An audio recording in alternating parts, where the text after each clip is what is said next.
రాష్ట్రంలో law and order గాడి తప్పిందని YCP అధ్యక్షుడు జగన్ అన్నారు. రాష్ట్రపతి పాలన పెట్టేలా గవర్నర్ జోక్యం చేసుకోవాలని కోరారు.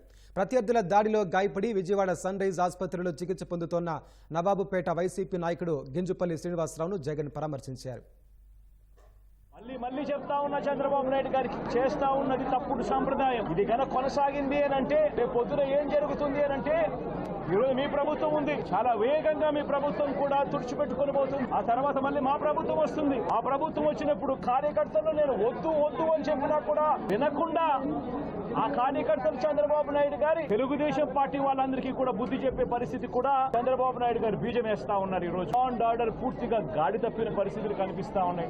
ఖచ్చితంగా హైకోర్టు తలుపులు తడతాం. ఇక హైకోర్టు, సుప్రీంకోర్టు గడపలు కూడా గట్టిగా వాళ్ళ తలుపులు కూడా కొట్టే కార్యక్రమాలు గట్టిగా చేస్తాం. ఇందుకు ప్రెసిడెంట్ రూల్ విధించకూడదు అని చెప్పి కూడా గట్టిగా వాళ్ళని అడిగే కార్యక్రమం కూడా చేస్తాం. మీరు గట్టిగా ఇన్వాల్వ్ కమ్మని చెప్పి గవర్నర్ గారిని కూడా ఈ సందర్భంగా విజ్ఞప్తి చేస్తా ఉన్నారు.